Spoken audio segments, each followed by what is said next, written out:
Dear students, good morning to all of you. बच्चों, आज हम लोग क्लास 10th में सेकेंड यूनिट, इसके पहले हमने मेंसुरेशन पर वीडियोस बनाए थे। आज हम क्लास 10th की सेकेंड यूनिट का थर्ड चैप्टर, जो कि क्वाड्रेटिक इक्वेशन है, जिसे हिंदी में हम द्विघात समीकरण बोलते हैं, उसको स्टार्ट करने चल रहे हैं। अब आप सोच रहे होंगे कि हमने थर्ड को क्यों सिलेक्ट किया है। एक बात हमें थोड़ा समझना होगा। मुझे जहाँ तक ऐसा लगता है कि आपका जो चैप्टर है पॉलिनोमियल बहुपद, अगर आप क्वाड्रेटिक इक्वेशन मीन्स द्विघात समीकरण को पहले पढ़ लेते हैं तो पॉलिनोमियल को समझने में बिल्कुल भी दिक्कत नहीं होगी। बिल्कुल वही हिसाब किताब है बचपन में जैसे हमने पहले गिनती पहले पढ़ी है और पहाड़ा बाद में। उसी तरीके से अगर आप क्वाड्रेटिक इक्वेशन को पहले पढ़ लेते हो तो ये गिनती हो जाएगी और फिर वो पहाड़ा हो जाएगा। तो मेरा मानना है ये, बाकी आप तो कुछ भी सोच सकते हैं, लेकिन क्वाड्रेटिक इक्वेशन को अगर हम पहले पढ़ते हैं तो जो हमारा पॉलिनोमियल है वो बेहद आसान हो जाएगा।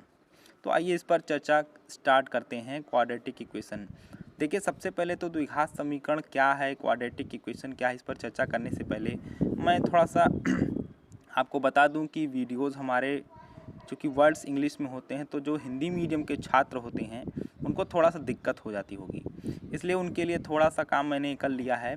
आप इनको समझिएगा, हिंदी मीडियम के छात्रों के लिए स्पेशल, कि कुछ वर्ड्स ऐसे हैं जिनका मतलब हम जान जाएंगे तो हमें कोई प्रॉब्लम नहीं होगी, क्योंकि मैथ्स में लैंग्वेज कोई बहुत ख़ास मायने नहीं रखती है।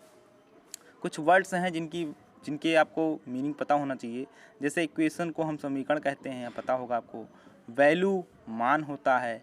एल्जेब्रिक एक्सप्रेशन, ये वर्ड आपको बार बार बोला जाएगा तो आप इसको बीजीय व्यंजक बोलते हो, हिंदी में आपके पुस्तकों में होता है।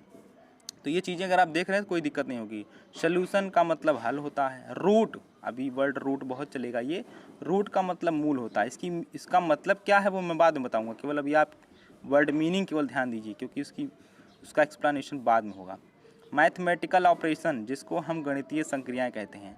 अभी पूछ लिया जाए कि गणितीय संक्रियाएं किसे कहते हैं, तो कुछ बच्चों को मालूम है, बस सारे बच्चों को नहीं मालूम है।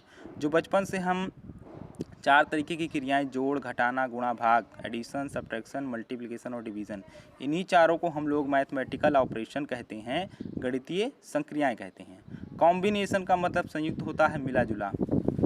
अब देखिए डिग्री का मतलब होता है घात। डिग्री क्या है ये सब बात डिटेल में बाद में हम लोग करेंगे। क्वांटिटी का मतलब राशियां हो गया, वेरिएबल का मतलब चर हो गया, कांस्टेंट का मतलब अचर हो गया। ये कुछ वर्ड्स थे जो इंग्लिश में यूज़ होते हैं, और चूँकि हम पर्टिकुलर चैप्टर पर बात कर रहे हैं, पूरी मैथ्स की बात नहीं कर रहे हैं, तो क्वाड्रेटिक इक्वेशन में अगर इन वर्ड्स को हम पकड़ में ले लिए हैं तो हमें इस वीडियो में और आगे इस चैप्टर के वीडियोज़ में कोई प्रॉब्लम नहीं होगी।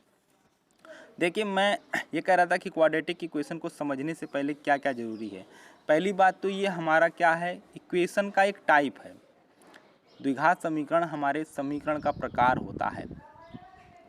तो हमें पहले द्विघात समीकरण यानी क्वाड्रेटिक इक्वेशन जानने से पहले क्या जानना चाहिए कि इक्वेशन क्या है। ध्यान दीजिएगा, यहाँ पैटर्न मैं आपको समझाने की कोशिश कर रहा हूँ। और इक्वेशन तब समझ में आएगा, इक्वेशन किस पर डिपेंड है, अलजेब्रिक एक्सप्रेशन पर डिपेंड है। ध्यान दीजिएगा, ये एक्सप्रेशन लिखा हुआ है, स्पेलिंग यहाँ देख लीजिए कंप्लीट। तो अलजेब्रिक एक्सप्रेशन पर डिपेंड है कौन, इक्वेशन। और अलजेब्रिक एक्सप्रेशन किस पर डिपेंड है, type of quantity in maths. गणित में राशियाँ कितने प्रकार की होती हैं, यानी ये सीक्वेंस जो आप देख रहे हैं, अगर हमें ये चीज़ ना पता हो, नीचे वाला टाइप ऑफ क्वांटिटी, तो हम अलजेब्रिक एक्सप्रेशन को अच्छे से नहीं समझ पाएंगे। और अगर हमें अलजेब्रिक एक्सप्रेशन ना पता हो तो इक्वेशन को हम नहीं समझ पाएंगे। और अगर इक्वेशन ना पता हो तो हम क्वाड्रेटिक इक्वेशन को नहीं समझ पाएंगे। ये छोटी सी बात आपको समझ में आनी चाहिए। तो इसलिए मैं बेस से शुरू करता हूँ। टाइप ऑफ क्वांटिटी, गणित में राशियाँ कितने प्रकार की होती हैं। तो देखिए, टाइप ऑफ क्वांटिटी की बात अगर हम मैथ्स में करें तो टाइप ऑफ क्वांटिटी आपको दिखाई दे रहा है, 2 टाइप की होती हैं। फर्स्ट हमारा है वेरिएबल, सेकंड हमारा है कांस्टेंट। बहुत सारे बच्चे जानते भी हैं। तो देखिए, आइए वेरिएबल को देखते हैं फटाफट कि वेरिएबल क्या है और कांस्टेंट क्या है।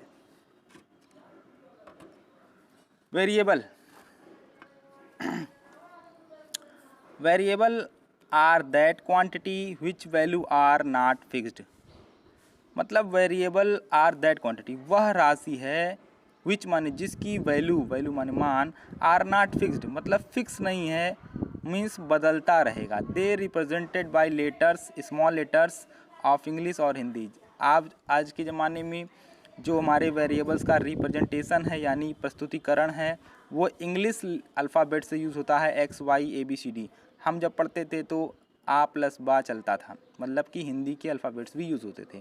तो ध्यान दीजिएगा, वेरिएबल क्या है, चर क्या है, वह राशि है जिसका मान, जिसकी वैल्यू फिक्स नहीं होती है। जैसे एक्स, अब एक्स को वेरिएबल क्यों कहा गया, क्योंकि x की वैल्यू 1 भी हो सकती है, x की वैल्यू 0 भी हो सकती है, x की वैल्यू 3 भी हो सकती है।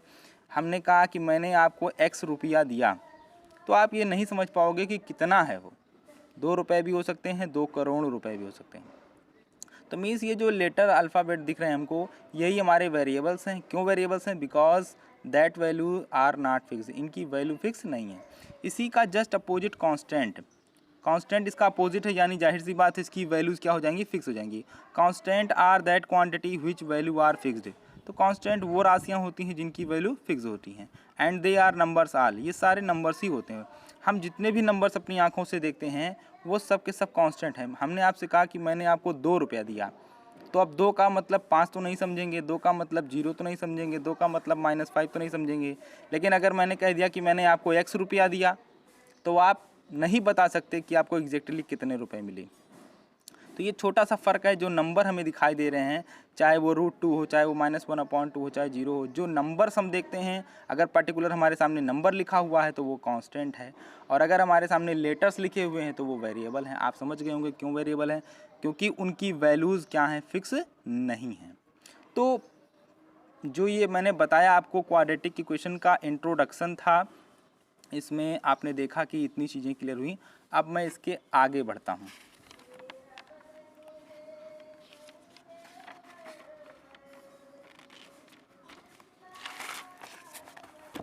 इसके आगे का टॉपिक है हमारा एल्जेब्रिक एक्सप्रेशन। जैसा कि आपको पहले बताया कि टाइप ऑफ क्वांटिटी क्लियर करेंगे, टाइप ऑफ क्वांटिटी क्लियर हो चुकी है।